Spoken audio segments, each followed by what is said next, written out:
So yeah, hello again. That was good.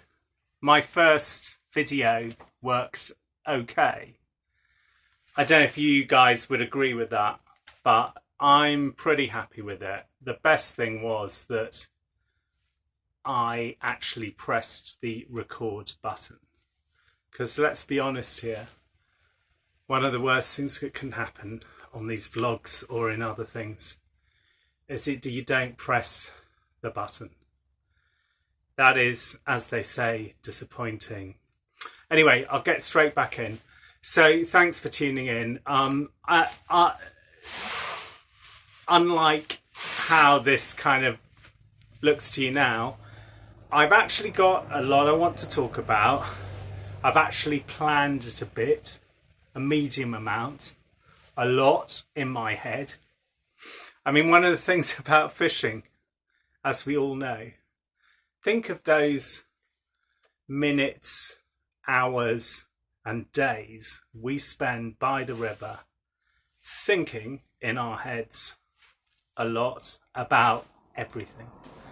And a lot of us have planned what we would like to say because it's nice to share, isn't it? And I'm just going to stop this quickly.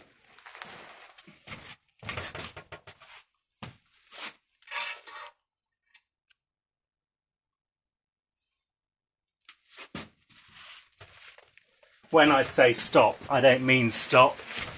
I mean check that the video's running okay, which it is. So yeah, we do have, there is a lot out there. I mean, I have written 2 books, have 2 books published. Actually, and I've got a couple more that I'm working on, but that's another story. Haven't told my publisher yet, but there you go. The thing is that there is so much that can actually be covered in vlogging, in just talking to your phone like this. And my hope is that I really have got something to say which you guys will find interesting and even help you catch more salmon, maybe, even if it's just not doing something differently from some of the kind of, hopefully not too many disastrous escapades I can kind of tell you about. But salmon fishing's a real learning curve. Anyway, I'm trying to keep this a little bit focused. So this is quite a sort of, I don't know what you think of this backdrop. I quite like it actually. I was thinking, shall I just not mention the board behind me, which actually has a whole bunch of fish that I've caught drawn on there, or not always outlines of a fish. I mean, in the old days when we used to take fish, you could do that. I tend to fish often on the River Nith in Dumfries, which is a Category 3 river. This season anyway, and in some of the past few seasons designated by the Scottish Government. That means we have to return every single salmon that we catch. And so sometimes it's just, an outline done from rod length sort of measurements of the fish, which of course, as you all know, is done from the snouts, oh gosh, I can't even turn around. You can probably see I'm in a bit of pain, okay? And any of you who are clinicians who work in healthcare, which actually I do, will know this. I'm sorry about that. I took some pills this morning, only recently. I should have taken them earlier. They'll probably kick in while I do this video. So I thought actually I'd better get this thing, I'd get this thing up and running before I get woozy or something. No, I'm only joking, really. Well, joking a little bit. But yeah, so when you are returning a salmon, it's a really nice idea to, well, one, keep it in the water, except for possibly the briefest of lifting the fish out of the water a bit to get a shot, or just take a picture of it lying in the water. Sometimes it's in a net. Measure it, and the other thing you can do is very quickly measure it against your rod, and the butt of the rod could go, as it were, on the salmon's nose. Can you see this one? I better move out of the way. And along here, and it goes to the fork of the fish's tail. That is the measurement, the length of the fish. There are other ones you can take, like the girth of the fish and so on. But we won't get too stuck into all of that. Anyway, here's my fish board. There's a few kind of fun things on there. And truth is, I've never caught a really big salmon. I mean, my biggest salmon is an 18 3/4 pounder, which I caught on the Nith about 12 years ago in October. And then you can have fun going through all the kind of gradations of weights and things. And, like any sort of median graph of data, you start to really pack in the numbers as you go down to, say, 16, 15, 14, 13, 12 pounds. I mean, 12, 11, 10 pounds seem to be quite an average size of salmon maybe in UK rivers. Not in Norway, really. They can run a lot bigger than that. I have fished in Norway quite a few times between the years 2009 to 2018, I think, was the last time I went. Not the last time. I want to go again.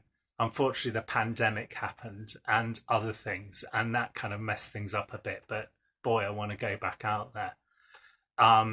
And the boys out there have been having a really nice season this season. It's been a bit better, despite a slight break in fishing, and despite a bit of low water towards the end in the last few days. It's actually the last day of the season, technically, as I record this. But yeah, so I have thoughts about that.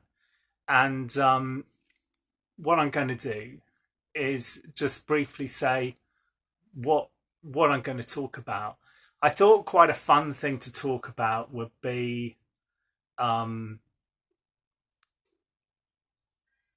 well, they're all quite fun things to talk about. Quite a fun thing to talk about would be kind of lucky stuff. Do you have lucky clothing, like a hat or I don't know, a jacket or something that you wear? Or even in my case, I've got some yoga beads, which I've written about, which have literally helped me catch salmon. And there's a story there. There is also, I just think it's quite funny how these things happen. Why does an item become lucky, or a top, or a jumper, or a rod, really? Why does it become lucky? Basically, it's because you catch a fish on it, isn't it? Let's be honest.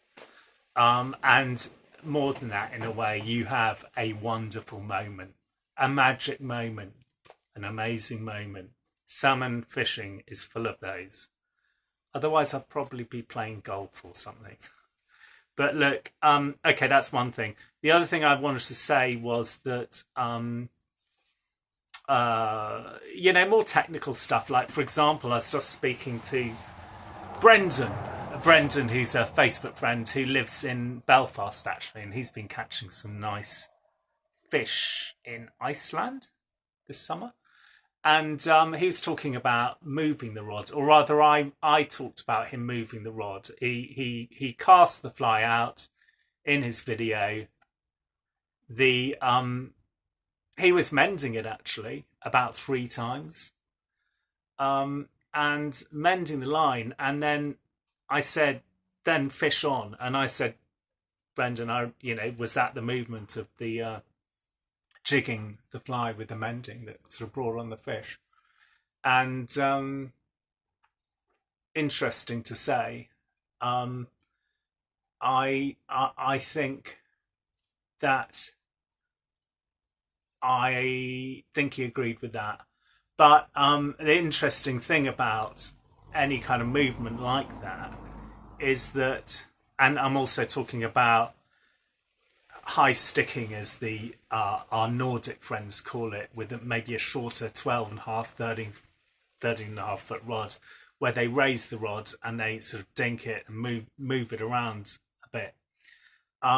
Now, that's not for everyone. A lot of people have a much more classic way of fishing the fly. A lot of, if you like, UK anglers, UK fishers, I should maybe say, who sort of like to cast out and just leave it. They don't like moving the rods or figure of eighting or doing anything like that.